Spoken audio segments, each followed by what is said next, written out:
नमस्कार, आर्या न्यूज देख रहे हैं आप। मैं हूं आपके साथ पल्लवी सिंह। आज चक्रव्यूह में बिहार में चल रही शराबबंदी पर करेंगे चर्चा।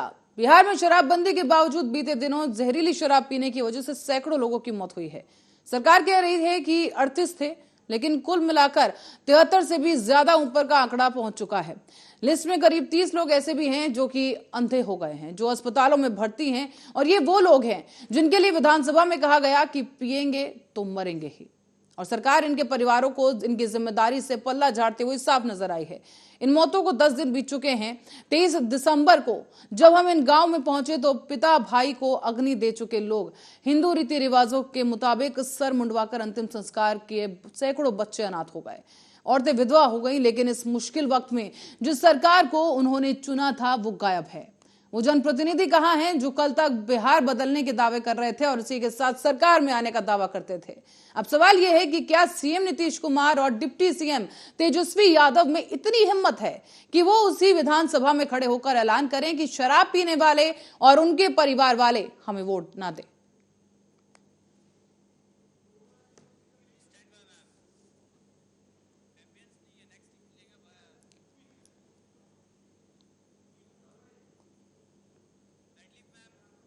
यहाँ ये तस्वीरें, दो तस्वीरें आपके सामने हैं। एक तस्वीर वो है जहां शराब का जखीरा है जो एक ट्रक से अनलोड किया जा रहा है, इस ट्रक से बाहर उतारा जा रहा है। दूसरी तरफ यहाँ पर वो शराब की खेप है जहां पे ब्रांडेड शराब भी मौजूद है और ये थैलियों में पड़ी मौत है। ये थैलियों में कच्ची शराब है जो वहां पर धड़ल्ले के साथ बिहार में बेची जा रही है। सवाल ये उठ रहा है कि आखिर ये शराब एक ऐसे राज्य में प्रवेश कैसे कर गई जहां शराब बंदी लागू है पिछले 6 साल से। लेकिन इस सवाल का जवाब देने के लिए यहां पर कोई तैयार नहीं है। न सरकार इस पर कुछ बोलने के लिए तैयार है, ना वहां के अधिकारी इस पर कोई सफाई दे रहे हैं। लेकिन उन जनता का अभी तक किसी ने कोई सुध नहीं ली है जिनके अपनों को उन्होंने खो दिया है। शराबबंदी की वजह से यहां पर लाखों लोग ऐसे हैं बिहार में जो बीते 6 सालों में जहरीली शराब का शिकार हुए हैं। और अभी हाल ही में जो मामले सामने आए हैं उसके बाद से ये एक और चौंका देने वाली तस्वीर है जो इस वक्त पूरे देश के सामने है कि आखिर जिस राज्य में शराबबंदी लागू है वहां पर ये जहरीली शराब आखिर कौन बना रहा है और फिर कौन बेच रहा है, इसकी बिक्री कैसे हो रही है, पुलिस की नाक के नीचे इतना बड़ा काला कारोबार शराब माफिया कैसे आखिर चला रहा है। और उस पर सरकार का जो रवैया है वो अपने आप में असंवेदनशील है। सवाल खड़े कर देने वाला है कि सरकार इस पर सीधा पल्ला झाड़ रही है। और एक बयान सामने आता है कि जो शराब पिएगा वो मरेगा ही, जहरीली शराब पिएंगे तो मरेंगे ही। आखिर उनके परिवारजन पूछ रहे हैं कि ऐसे में ये जहरीली शराब वहां पर ला कौन रहा है। अगर शराब होगी नहीं तो कोई पिएगा कैसे, लेकिन अगर किसी ने पी है तो वो शराब वहां पर कैसे आई, इस सवाल के ऊपर सरकार जो है जवाब क्यों नहीं दे रही। यहाँ तस्वीरों में अपने आप साफ देखा जा सकता है कि यहाँ पर जहरीली शराब की खेप उतारी जा रही है। न सिर्फ देसी शराब बल्कि ब्रांडेड कंपनियों की शराब भी बिहार में आसानी से मुहैया कराई जा रही है। लोगों का साफ तौर पर यह भी आरोप है कि होम डिलीवरी शराब की इतनी तेज है बिहार में कि एम्बुलेंस सुविधा भी उससे पीछे रह गई। यानी कि अगर एम्बुलेंस को फोन किया जाए और शराब डिलीवरी के लिए फोन किया जाए तो एम्बुलेंस से पहले शराब की डिलीवरी घर तक हो जाएगी। अब ऐसे में सवाल तमाम है लेकिन जवाब एक भी नहीं। सरकार यहां पर कुछ भी बोलने से बच रही है। हालांकि उनके जो मंत्री हैं अर्गनल बयान देने से पीछे नहीं हट रहे, वो हंसी ठिठोली कर रहे हैं। बयान उनके इतने असंवेदनशील हैं कि परिवारजनों का जो रोता बिलखता चेहरा है उसे देखकर हैरत में पड़ गया है कि आखिर ये वही सरकार है जिसे वोट देकर वो लोग सत्ता में लेकर आए और आज सत्ता में बैठे हुए सरकार के ये तमाम नुमाइंदे इस तरह के बयानबाजी कर रहे हैं और साफ तौर पर जिम्मेदारी से पल्ला झाड़ा जा रहा है। यहां पर सीएम नीतीश की चुप्पी फिर से एक बार सवालों के घेरे में है। जिस तरह से वो आग बबूला हुए विधानसभा में, उसी तरह से उनके मुंह से आखिर उन अधिकारियों के लिए कोई शब्द क्यों नहीं निकले जो इस पूरी घटना के लिए जिम्मेदार हैं। क्यों किसी आला अधिकारी पर बड़ी कार्रवाई नहीं हुई, क्यों छोटे मोटे सिपाहियों पर, कर्मचारियों पर कार्रवाई करके छोड़ दिया गया है। ये नाम मात्र की कार्रवाई आखिर क्यों हो रही है, ये बड़ा सवाल है। लेकिन इस पर जवाब देने के लिए कोई नहीं है।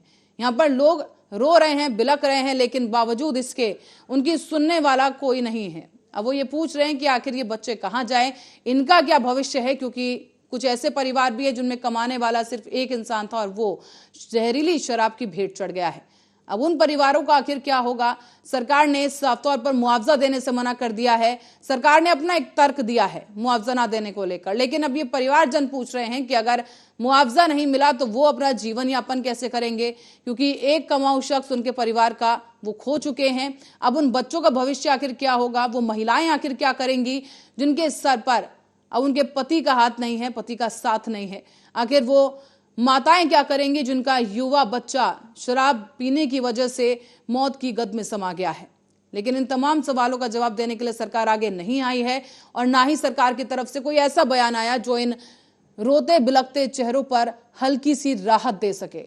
ये बिहार की तस्वीरें हैं, ये आज का बिहार है जिसके लिए एक ड्रीम प्रोजेक्ट सीएम नीतीश ने रखा था, शराबबंदी, लेकिन वो पूरी तरह से विफल हुआ है।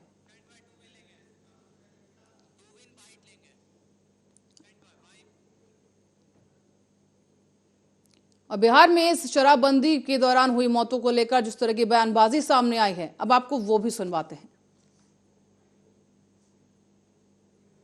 और लगता है कि बिहार की जनता से ही उनका ही मोह भंग हो गया है। बिहार की जनता का तो मोह भंग हुआ ही है, उनका भी मोह भंग हो गया है। और लगातार इस प्रकार की बार बार बयानबाजी उनको देना शोभा नहीं देता। 40 लोगों से भी ज़्यादा की मौत हो गई छपरा में। पहले तो प्रशासन के लोग उस मौत को छिपाना चाहे और उन्होंने प्रयास यह किया कि यह मौत बीमारी से हुई है, ऐसा उन्होंने प्रचार शुरू किया। जब लोग उत्तेजित हुए, भारतीय जनता पार्टी के लोग जब इस दुखद घटना पर आगे बढ़कर जब सरकार को घेरने की कोशिश की, तब जाकर सरकार इसको मानी। और 40 लोगों की मौत के बाद यह कहना कि जो पिएगा वह मरेगा, यह बहुत शर्मनाक है, दुखदाई है, दर्दनाक है। और इसके लिए कि वो इस प्रकार के दुखी परिवार जब दुख में है, जिनके घर के लोगों की मौत हो गई है, परिवार के लोगों की मौत हो गई है, उसके दुख की घड़ी में दुख प्रकट करना चाहिए, दोषियों पर कार्रवाई करना चाहिए। तो वह व्यंग कर रहे हैं कि जो पिएगा सो मरेगा। यह बहुत दुखदाई है, बहुत दुखदाई। और जहरीली शराब पीने से जब से शराब नीति लागू किए हैं, वो जो असफल उनकी यह नीति रही है और है, उसमें हजारों लोगों की मौत हो गई। खाने नहीं, मैंने मुँह धोनी, नाश्ता कोई नहीं। सुबह उठ के नाश्ता किया? हाँ। कब दिक्कत महसूस हुई? वो खाली कहीं के आंखवा तन धुदरा खाने लगवा, हम ठीक बनी करते करते हेबरा खाने ले गई सोता। वो खाली सीना में दर्द उठता। डॉक्टर को ले जाओ छापरा ले गई तो बहुत दर्द बेसी हो गई। उनका पोस्टमार्टम वगैरह हुआ कि नहीं? नहीं गया, कुछ नहीं। ना हम कुछ नहीं दिले अभी। कुछ नहीं रहता तो नहीं ना पीते लोग। फरवरी में शादी हुआ था, अभी 1 साल भी नहीं हुआ, 2 महीने बाकी है। भागेंगे हम, इसको कैसे पढ़ाएंगे, पोसेंगे, पालेंगे कैसे, कुछ देंगे तब ना, कुछ रोजी रोटी दीजिए। कमाए वाला जे रलक से तो चल गई, कोई हमने के आगे पीछे नहीं, खेत बाड़ी कुछ नहीं। शिकायत बहुत होत लख, रोज हम दिन डांटत बोलत रहला फटे। शिकायत करते थे? कोई कुछ नहीं करत रहनी है। बंद रही तो इतना थोड़े ना पियती लोग, खोले बनी लो तबे न पी लेता नहीं लोग। में जहाँ मिला हो, अब हम लोग को तो पता नहीं था। यहाँ नाम के लिए बंद है, लेकिन सब जगह मिलती है शराब। जो हमेशा पीने वाला है, कांटेक्ट में है, उसको घर पे भी लाके ये लोग देते हैं। नीतीश कुमार जब ये बात बोले हैं कि पिएगा सो मरेगा, तो जो नाम के लिए बंद किए हैं तो बिक्का है को रहा है। जो बंद है तो फिर आ कहाँ से रहा है शराब? इसका मतलब मिली भगत है, उनको जाता है पैसा, तभी तो ये बात बोल रहे हैं। सबसे पहले आप पटने की एक हॉल में एक कार्यक्रम में आपने घोषणा किया कि मैं शराबबंदी लागू करने जा रहा हूं, और आनन फानन में यह किया। अगर उस वक्त प्रशासन सचेत हो जाता तो इतनी बड़ी जो घटना घटी है तो नहीं। इसलिए सारा यह इस राज्य का जो मुख्यमंत्री है नीतीश,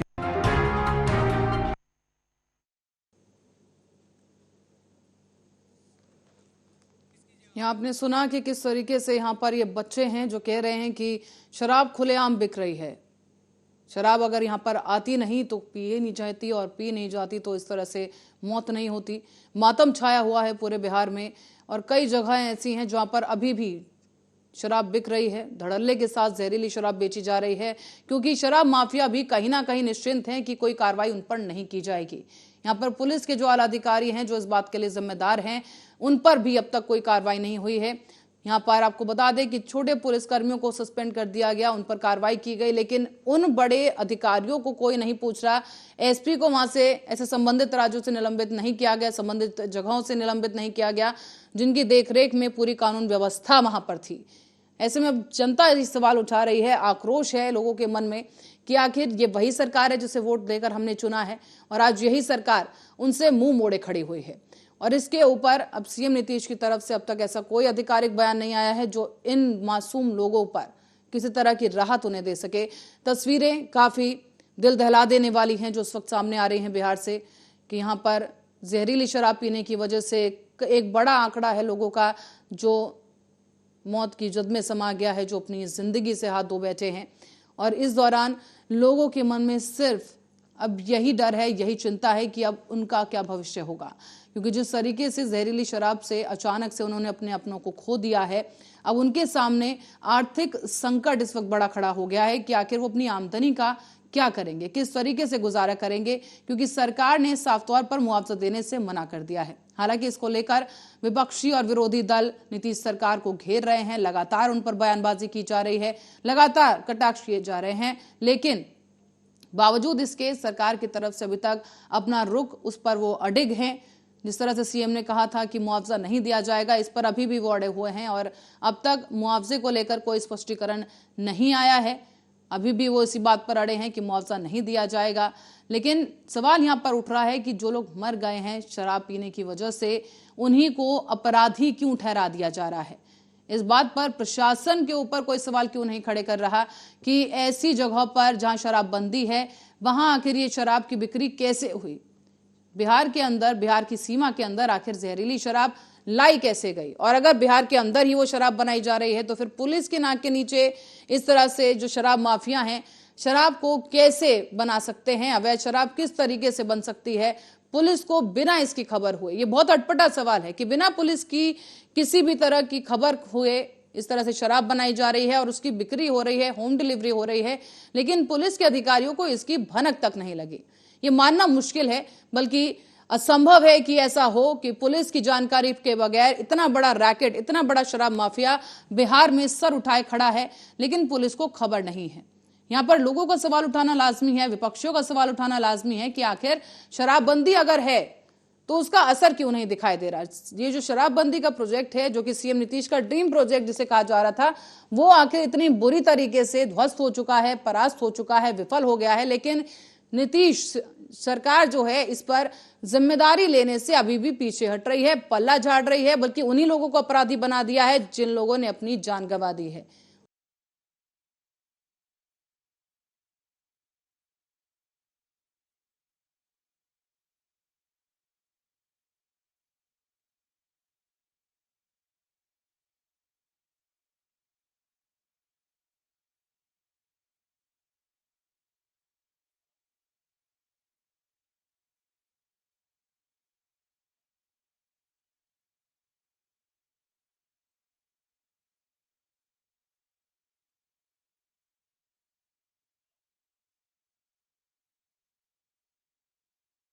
लाइन पर जुड़े हैं और इसी चर्चा के लिए आज हमारे साथ जुड़े हैं बीजेपी नेता राहुल आनंद और प्रवक्ता आरजेडी से जुगनू यादव। आप दोनों गेस्ट का बहुत बहुत स्वागत आ रहे न्यूज पर।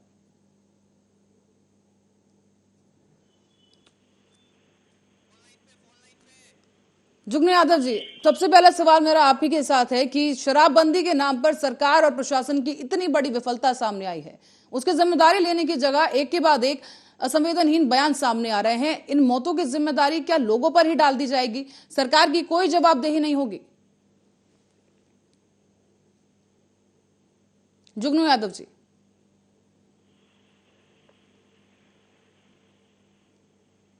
चलिए एक बार फिर संपर्क साधने की कोशिश करेंगे, गेस्ट से हमारा संपर्क फिलहाल नहीं हो पाया है।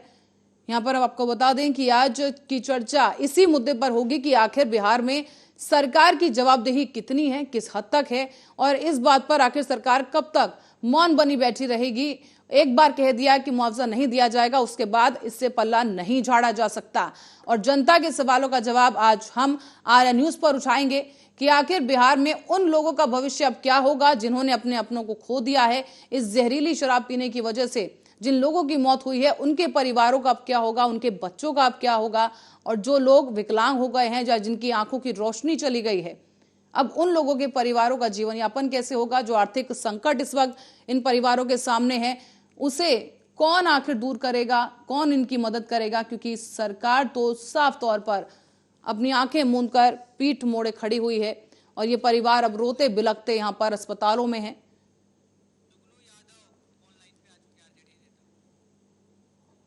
और आरजेडी नेता हमारे साथ जुगनू यादव एक बार फिर जुड़ चुके हैं। जुगनू जी, बोला जाए सर, जिस तरीके से यहाँ पर बिहार में शराबबंदी के बावजूद इतनी बड़ी संख्या में लोगों की मौत हुई है, लेकिन सरकार की तरफ से अभी भी मुआवजे को लेकर इनकार ही किया जा रहा है। क्या इसमें पूरी जिम्मेदारी इन्हीं लोगों की थी? सरकार की कोई जवाबदेही नहीं है? नहीं, सरकार तो पूरे जिम्मेदाराना रवैया अपना रही है। क्या अपना रही है सर? आप लोगों ने सीधे मना कर दिया कि कोई मुआवजा नहीं दिया जाएगा। सीएम नीतीश वहां पर सदन में खड़े होकर गुस्सा हो रहे हैं, आग बबूला हो रहे हैं, जबकि आपको चर्चा करनी चाहिए थी, थोड़ी संवेदनशीलता दिखानी चाहिए थी, लेकिन आप संवेदनहीन ही हो गए हैं बिल्कुल। नहीं, हम लोग काफी संवेदनशील हैं। संवेदनहीन तो वो भारतीय जनता पार्टी के वो निर्लजता की हद पार कर दिया इन लोगों ने।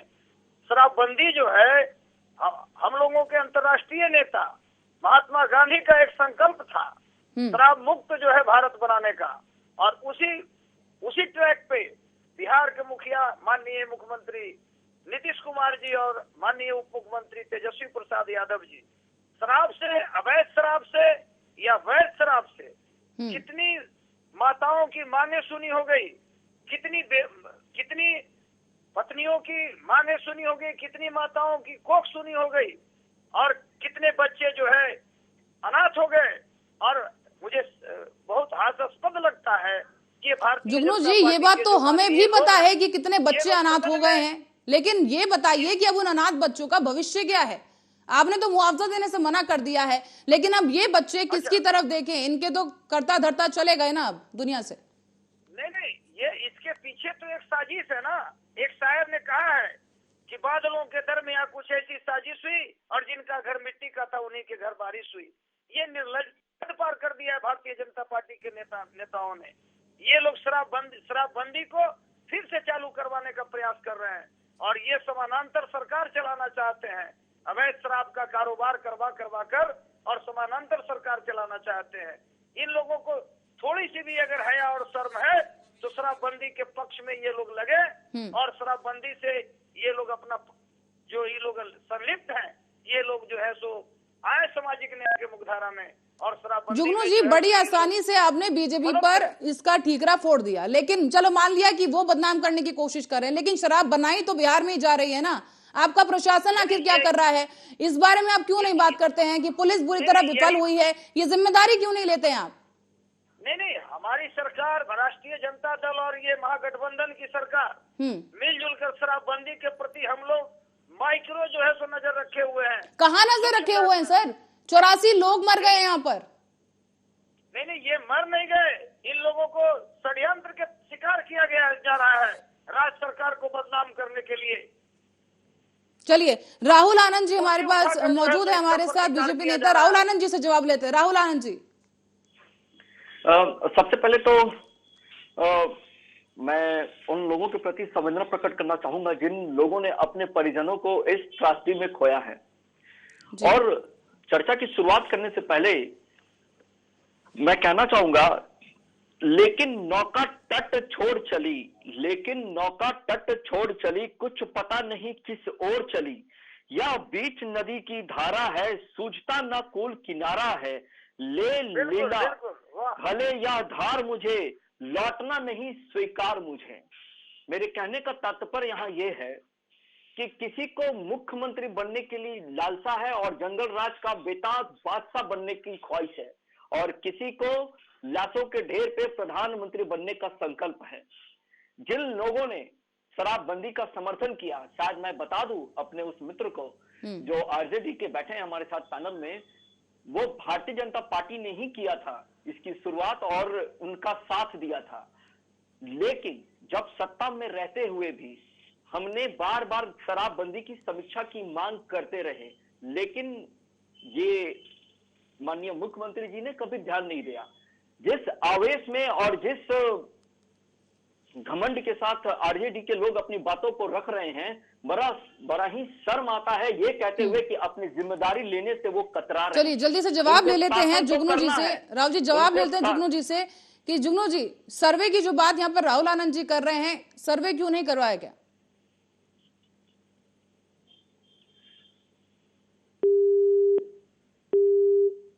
जुगनू जी से भी हमारा संपर्क अभी हो नहीं पा रहा है। राहुल आनंद जी वापस आपके पास आना चाहेंगे।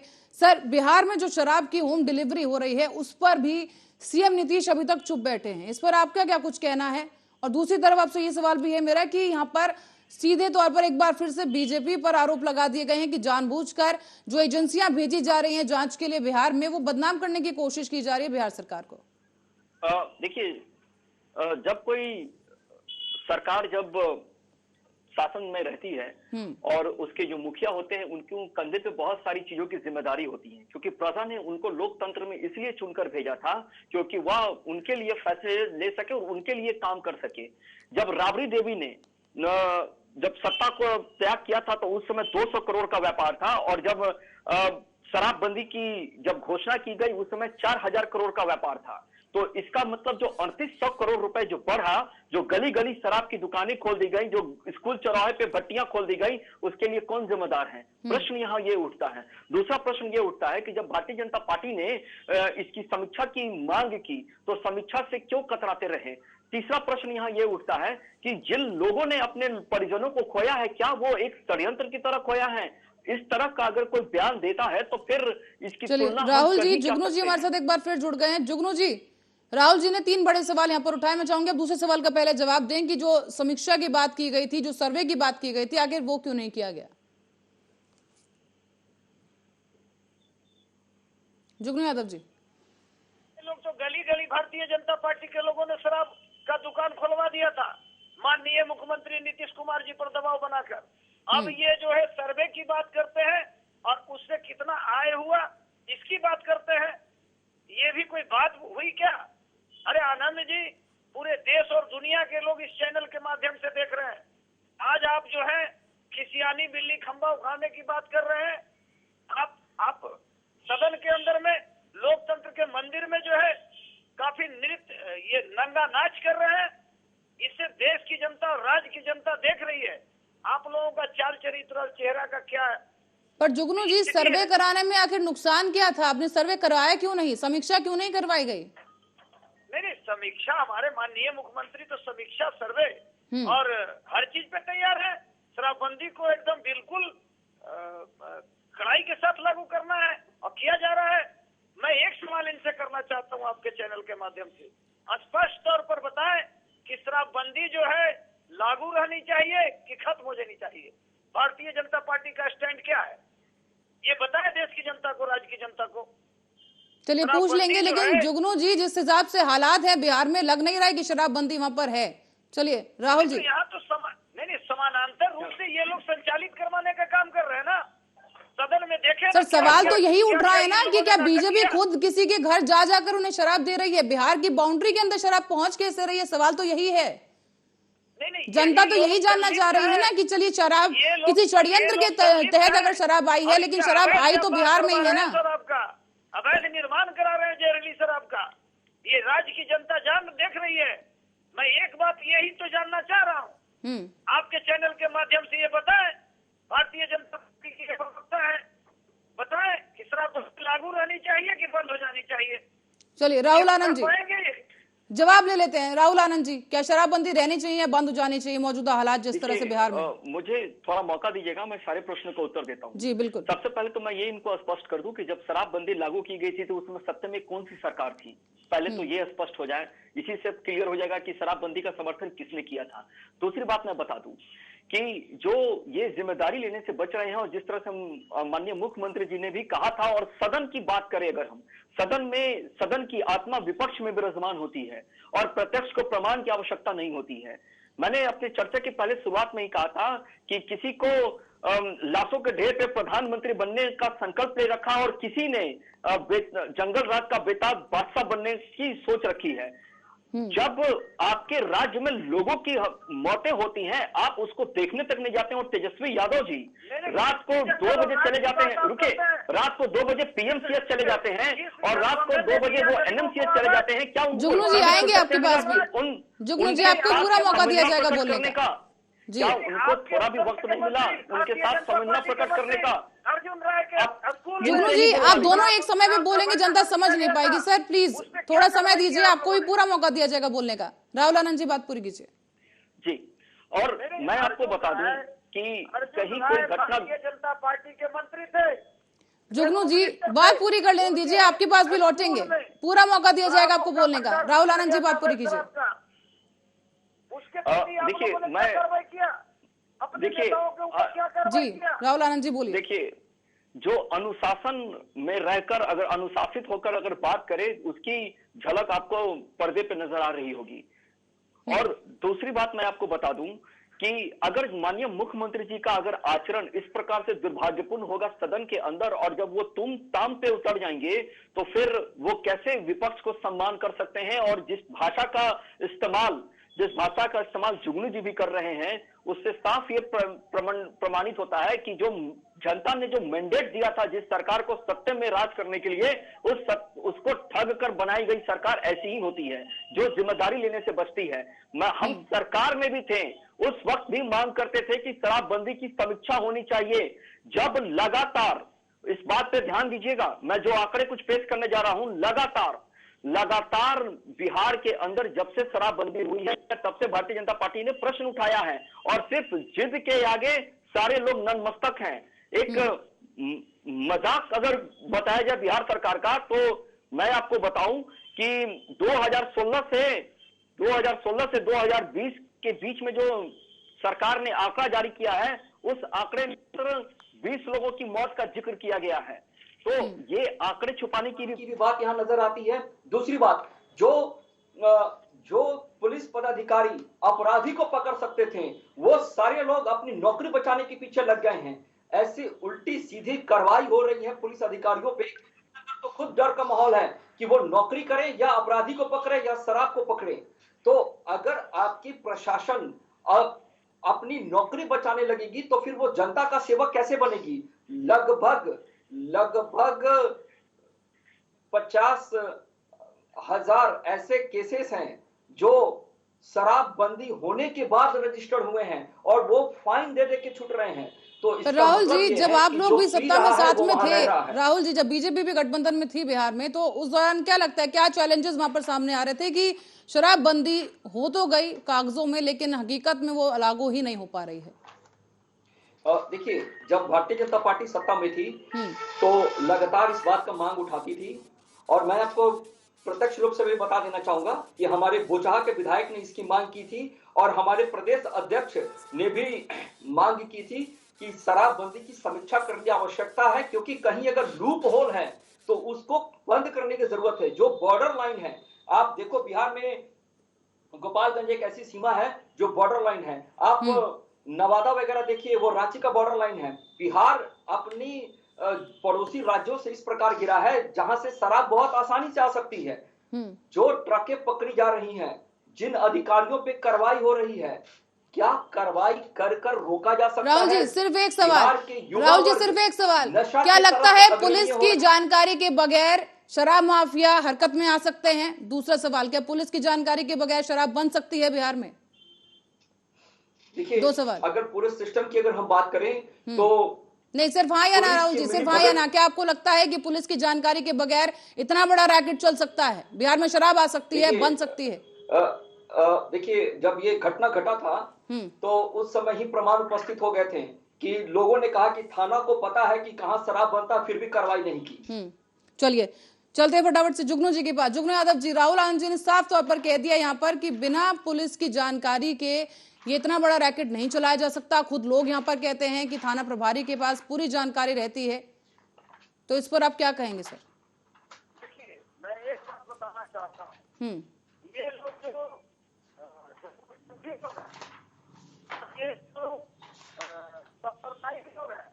इन लोगों को दिमाग में बैठ कर राज्य में राज्य की सरकार हमारे सकते हैं, है ना। एक कहावत है, सैया भइल कोतवाल तो अब डर काहेगा। इन लोगों को स्पष्ट समझ लेना चाहिए कि बिहार के जो मुखिया है आदरणीय नीतीश कुमार जी, माननीय मुख्यमंत्री, उप मुख्यमंत्री युवाओं के धरती प्रसाद यादव जी, और जनहित के सवाल पर किसी भी तरह का प्रतिकार लोकतांत्रिक तरीके से कर सकते हैं।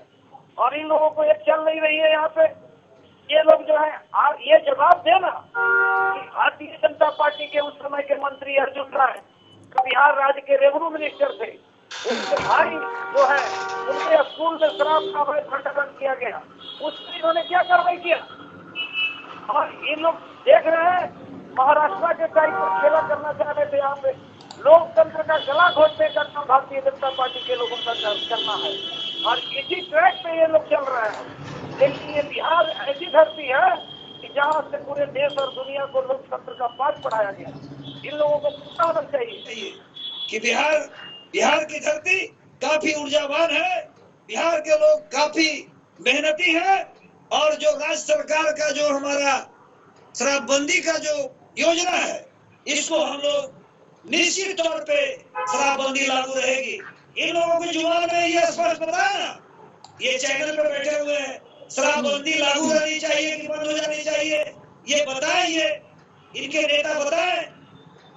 ये बताते हैं कि उस समय किसकी सरकार थी, तो विधानसभा में, विधान परिषद में सर्वसम्मति से शराबबंदी लागू की गई थी। उसमें राष्ट्रीय जनता दल और तमाम महागठबंधन के दलों का जो है सहमति इसमें थी। और ये लोग किस निर्लजता के साथ बोलते हैं कि उस समय हम लोगों की सरकार थी, हम लोगों ने ही शराबबंदी लागू किया। अरे साहब, तो आप बताइए ना कि आज तो इतनी बच्चे अनाथ हो रहे हैं, इतनी माताएं जो है कि कोखे चूरी हो रही है, इतनी बहनों की मांगे उजाड़ी जा रही है, इसको कैसे रोका जाए। जुगनू जी, आपको इतनी ही चिंता है अगर जनता की, तो आप मुआवजा क्यों नहीं दे रहे उन लोगों को? जुगनू जी, इतनी ही चिंता है तो मुआवजा क्यों नहीं दे रही सरकार? आप खुद ही के बनाए नियमों को क्यों आखिर ताक पर रख रहे हैं यहाँ पर? 2016 में भी इसी तरह का कानून आया ना, जब उसके बाद आपने मुआवजा दिया भी सरकार ने, तो फिर अब क्यों सरकार मुआवजा देने से पीछे हट रही है? जिन बहन बेटी, जिन बहन माताओं की आप बात कर रहे हैं, उनको अभी भी तो वो उसी दायरे में है ना।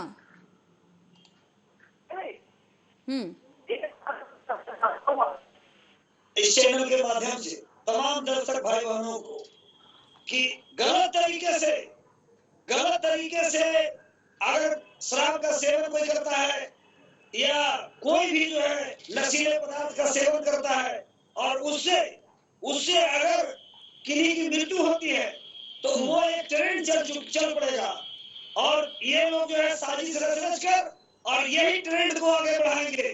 ये लोग साजिश रचने में जो है काफी माहिर है और जनहित के सवाल पर इन लोगों को बोलने का कोई नैतिक अधिकार नहीं है। चलिए ठीक है, राहुल आनंद जी से जवाब लेते हैं। राहुल आनंद जी, देखिए, अभी तक हम लोगों ने जितनी भी चर्चाएं की हैं, इसमें जिम्मेदारी लेने की बातें कहीं से सत्ता पक्ष में नहीं आ रहा है, लेकिन फिर भी मैं स्मरण करा देता हूं। अक्टूबर 2022 पटना हाई कोर्ट ने बिहार सरकार को फटकार लगाई थी और उसके जो जज हैं वो पुरेंद्र सिंह जी थे। उन्होंने कहा था कि शराबबंदी आपकी नीति फेल हो रही है, आप इसकी समीक्षा कीजिए। लेकिन फिर भी नीतीश जी अपने जिद के आगे किसी के नहीं सुनते। जो सकारात्मक, मुझे बोलने दीजिए ना, मुझे बोलने दीजिए। आप लोग की पार्टी जो है भगवान गणेश को भी दूध पिलाने में माहिर है। जुगनू जी, आप बोल रहे थे, राहुल जी सुन रहे थे ना, अब उन्हें बोल लेने दीजिए, फिर आपके पास भी लौटेंगे। दोनों एक साथ बोलेंगे तो लोग कुछ समझ नहीं पाएंगे। सर जी, राहुल जी, देखिए ये पार्टी का संस्कार है, ये इनके पार्टी का संस्कार है, ये दूसरे को बोलने नहीं देते हैं। जुगनू जी, बोल लेने दीजिए। करते हैं ये लोग, ये उनके पार्टी का संस्कार है, मैं उस पर नहीं जाता हूं। लेकिन मैं अगर तर्क की बात करूं तो भारतीय जनता पार्टी ने यह भी प्रश्न उठाया था कि जो सालाना 4000 करोड़ रुपए का नुकसान हो रहा है, उसकी भरपाई हम कहां से कर सकते हैं। लेकिन नीतीश जी की जिद स्पेशल स्टेटस की है कि वो उसको विशेषाधिकार मिलना चाहिए इस राज्य को। लेकिन जो सामाजिक मसीहा बनना चाहता है वो खुद की नीतियों पे फेल है। जब हम गठबंधन में भी होते हैं तो आलोचना सरकार का होना चाहिए जिससे प्रश्न के उत्तर मिलते हैं। जब विपक्ष में बैठते हैं और जब हम सदन में बैठकर उस मुखिया से सवाल करते हैं तो उसके जवाब में वो कहते हैं कि चुप हो जाओ, बैठ जाओ, तुम शराबी हो। इस प्रकार का अगर उत्तर वो देंगे तो फिर आप अन्य लोगों से क्या एक्सपेक्ट कर सकते हैं, वो क्या बोलेंगे। मैं आपको बताना चाहूंगा कि शराबबंदी की समीक्षा होनी चाहिए और 2016 के 37 बिहार सरकार ने जो एक बनाया था तो उस कानून में 37 धारा में इस बात का जिक्र किया गया था कि शराबबंदी से जो लोग मरेंगे शराब पीकर उनको हम मुआवजा देंगे। 4-4 लाख रुपए दिए गए थे, लेकिन इस बार वो मुकर रही है। ये आप लोगों का एजेंडा हो सकता है आनंद जी। ये समीक्षा की बात समीक्षा हो, ये कब हमारे नेता ने नहीं कहा। समीक्षा तो होनी चाहिए। अभी कहाँ है, अभी यहाँ समीक्षा तो होनी चाहिए। क्यों नहीं बोल रहे हैं? समीक्षा हो, लेकिन आप लोग षड्यंत्र तो बंद कीजिए। पूरे देश दुनिया में जो है तो राज्य का नाम बदनाम करने में लगे हुए आप लोग, और यही आप लोगों का जो है एक अच्छा जो है सूत्र है, फार्मूला है कि गलत करके कितने लोगों को मार दो और राज्य सरकार के माथे में ठोक दो। पर जुगनू जी आप बार बार कह रहे हैं कि बदनाम करने की कोशिश की जा रही है। सर क्या ये बयान शर्मनाक नहीं है कि हम मुआवजा नहीं देंगे, अगर शराब पियोगे तो मरोगे ही? क्या ये शर्मनाक बयान खुद नहीं है? नहीं, ये बात मैं बता दे रहा हूँ। नहीं, पहले आप हाँ या ना में जवाब दीजिएगा, ये बयान शर्मनाक नहीं है सर। सेवन करेगा। हमारे नेता ने तो ठीक कहा, नेता ने, हमारे माननीय मुख्यमंत्री ने तो ठीक कहा, राज्य के माननीय मुख्यमंत्री ने कि गलत चीज का सेवन करोगे। चलिए, अच्छा शायद मैं गलत हूं, पर बिहार में उत्पाद अधिनियम 2016 के तहत कहा गया है अगर शराब से किसी की मौत होती है तो उसके कानूनन उत्तराधिकारी को 4 लाख रुपए कम से कम मिलेंगे, पीड़ित को 2 लाख रुपए का मुआवजे का जिक्र किया गया है। क्या ये भी गलत है या बीजेपी ने ये कानून अचानक से बना दिया रातों रात? ये निर्णय है भारतीय जनता पार्टी, यही इसीलिए तो माननीय मुख्यमंत्री ने दूध की मक्खी की तरह निकालकर भारतीय जनता पार्टी को भेज दिया। और ये लोग तो माहिर हैं, कान पकड़ के माननीय मुख्यमंत्री ने भगाया था पिछली सरकार में, लेकिन फिर भी ये तैयार है। अरे ये लोग सत्ता के लिए कुछ भी कर सकते हैं। पर आप ये बताइए ना, क्या ये अधिनियम गलत है जुगनू जी? बिल्कुल नहीं, बिल्कुल गलत अधिनियम है। तो फिर आप ही की सरकार ने क्यों उन्हें मुआवजा दिया सर? 2016 में गोपालगंज में क्यों परिवारों को मुआवजा दिया गया? अगर ये गलत है तो ये कल भी गलत था, अगर ये आज गलत है तो कल भी गलत था। कल क्यों नीतीश कुमार खड़े नहीं हुए कि हम नहीं देंगे मुआवजा? नहीं, माननीय मुख्यमंत्री नीतीश कुमार ने तो हमेशा जो है तो सत्य का जो है साथ दिया उन्होंने, लेकिन ये लोग दबाव में काम कराने का माहिर है, उन पे प्रेशर बनाया। आखिर कौन सी ऐसी विकट परिस्थिति आ गई कि माननीय मुख्यमंत्री ने लोकतंत्र की रक्षा के लिए भारतीय जनता पार्टी को दरकिनार किया? ये समझने वाली बात है।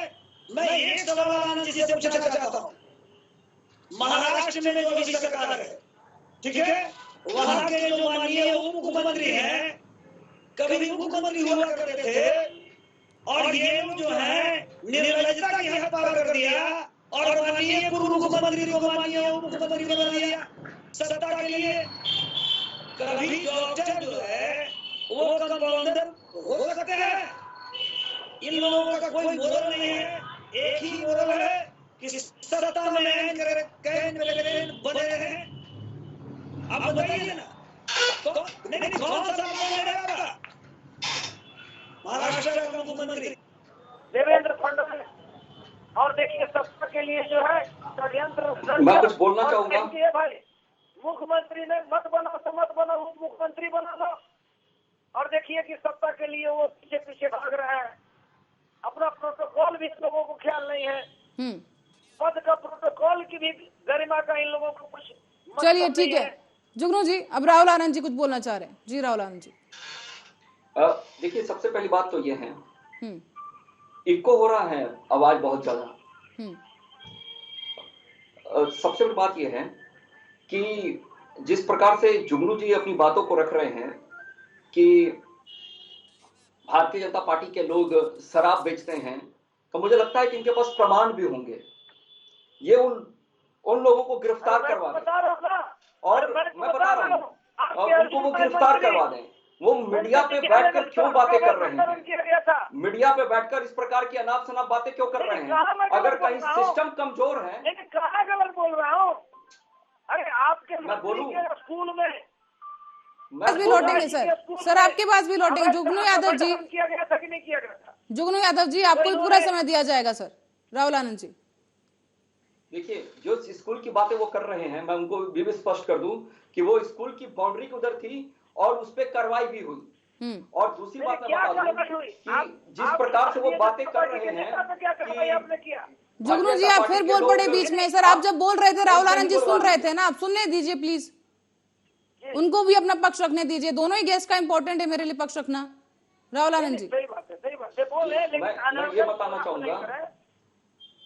मैं ये बताना चाहूंगा कि अगर आपके पास प्रमाण है तो आप सबूत पेश कीजिए सरकार को। सरकार आपकी है, तो बिना पूछताछ के अरेस्ट करवाइए, बिना पूछताछ के अरेस्ट करवाइए, लेकिन बिना प्रत्यक्ष और प्रमाण के इल्जाम नहीं लगाना चाहिए। दूसरी मैं बात बता दूं कि अगर कहीं सिस्टम कमजोर है, फिर बोल रहे हैं कहीं अगर सिस्टम कमजोर है तो उसको दुरुस्त करने की जरूरत है। जब आप महाराष्ट्र जाते हैं, जबकि वो हमारा चर्चा का विषय नहीं है, लेकिन फिर भी मैं आपको बता दूं कि वहां मैंडेट किसको मिला था, इसके ऊपर बात करिए। और सबसे महत्वपूर्ण बात यह है कि जब तेजस्वी जी रात को कम्बल बांट सकते हैं, रात को पीएमसीएच जा सकते हैं, तो क्या उनको इतनी भी फुर्सत नहीं कि वो जो शराब से जिन लोगों की मौतें हुई हैं उनके परिवार की सुध जाकर ले लें? क्या इसका ठेका विपक्ष नहीं ले रखा है? और दूसरी बात, एक सबसे महत्वपूर्ण बात यह है कि इच्छा शक्ति होनी चाहिए किसी भी चीजों को। राहुल आनंद जी, क्या बीजेपी के नेता भी पहुंचे थे पीड़ितों से मिलने के लिए? इन बीते 6 सालों में जो मौतें हुई हैं, क्या बीजेपी नेता हर उस मौत पर पहुंचे हैं? जी पहुंचे। जुगनू जी जवाब लेने दीजिए। जी सर, जुगनू जी बस आ रही हूँ आपके पास, एक जवाब लेने दीजिए बस। जी राहुल जी। जी, हमारे नेता प्रतिपक्ष दोनों विधानसभा के और विधान परिषद के उनके पास पहुंचे थे और सबने पूछा कि आपको ये जो मौतें हुई क्या पुलिस को जानकारी थी? वहां की जो पीड़ित परिवार था उसने कहा कि पुलिस को पहले से जानकारी थी। तो नीतीश जी के सामने प्रश्न यही उठता है, चाहे वो जल जाए, वो भस्म हो जाएंगे, लेकिन नैतिकता के आधार पे समीक्षा बैठक नहीं करेंगे, नैतिकता के आधार पे संवेदना प्रकट नहीं करेंगे, नैतिकता के आधार पर मुआवजा नहीं देंगे। चलिए जवाब ले लेते हैं। जुगनू जी, यहाँ पर एक बड़ा सवाल यहाँ पर राहुल जी उठा रहे हैं कि जो पीड़ित परिवार है उनसे मिलने के लिए अभी तक सरकार का कोई भी मंत्री पहुंचा क्यों नहीं है?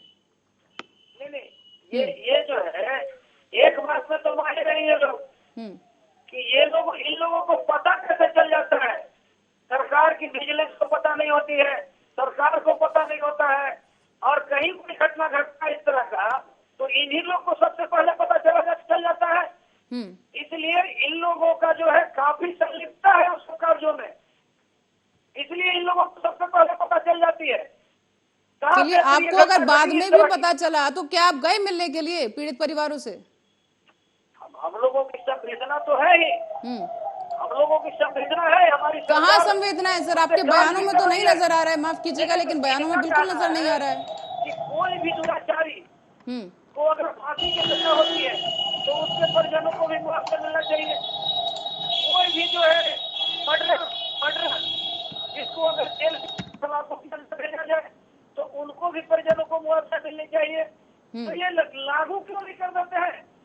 केंद्र सरकार इनकी है तो ये लागू कर दे, वहां पे केंद्र में लागू कर दे कि पूरे देश के अंदर में जो भी जहरीली शराब पिएगा उसके परिजनों के प्रति सरकार। सर, केंद्र को क्या लागू कर देना चाहिए, क्या नहीं करना चाहिए, इसका सजेशन आप ना ही दे तो अच्छा है।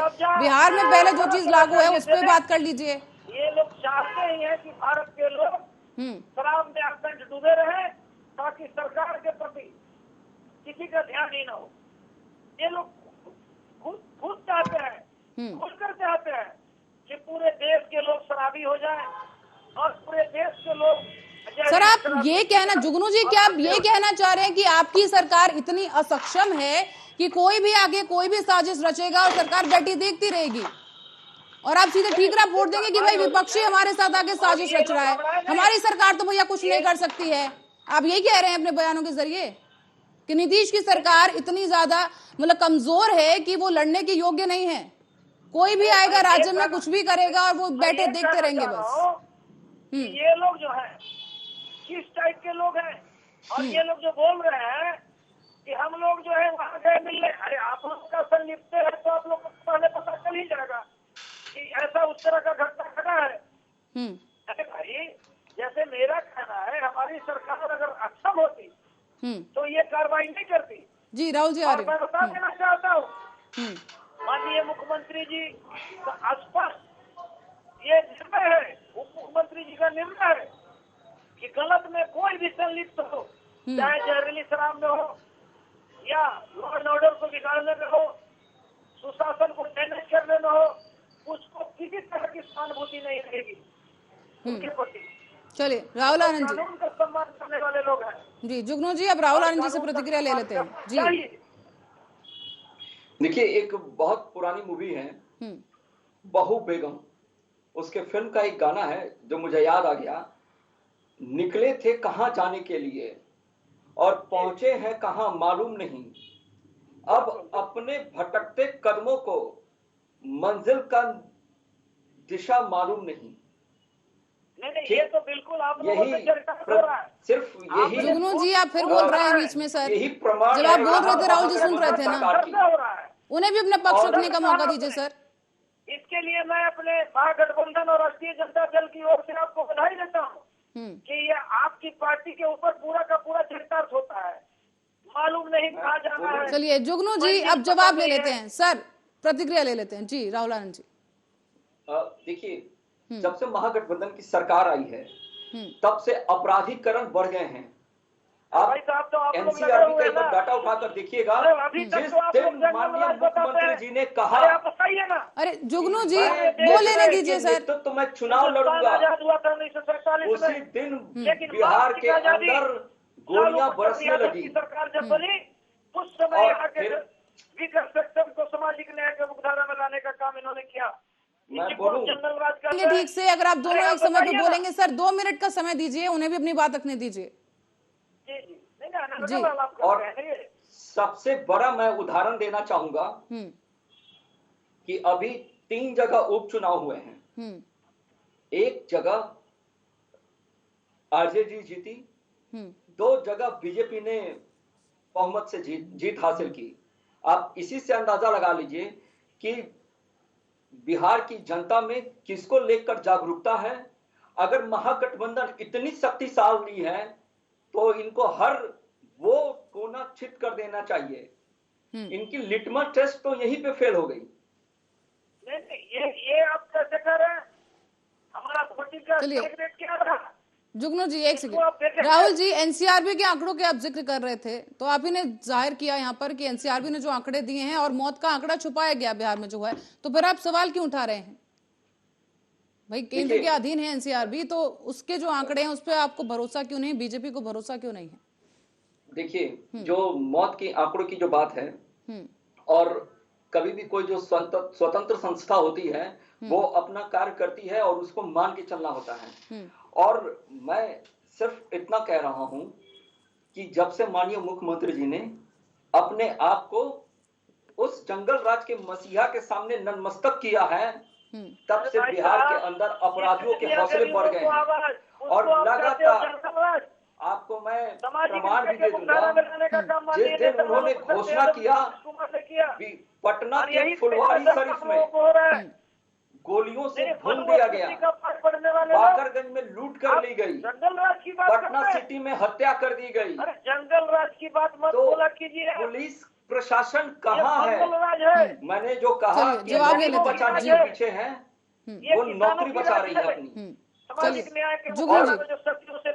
और मैं आपको एक बात और बता दूं जी, कि एक स्वतंत्र वातावरण में जब हम चर्चा कर रहे हैं, 2 मिनट का भी पेशेंस नहीं है सामने वाले के हाथ में, तो बिहार में कितना पेशेंस होगा ये आप समझ लीजिए। आपकी पार्टी के लोगों का कितना पेशेंस है सदन के अंदर में?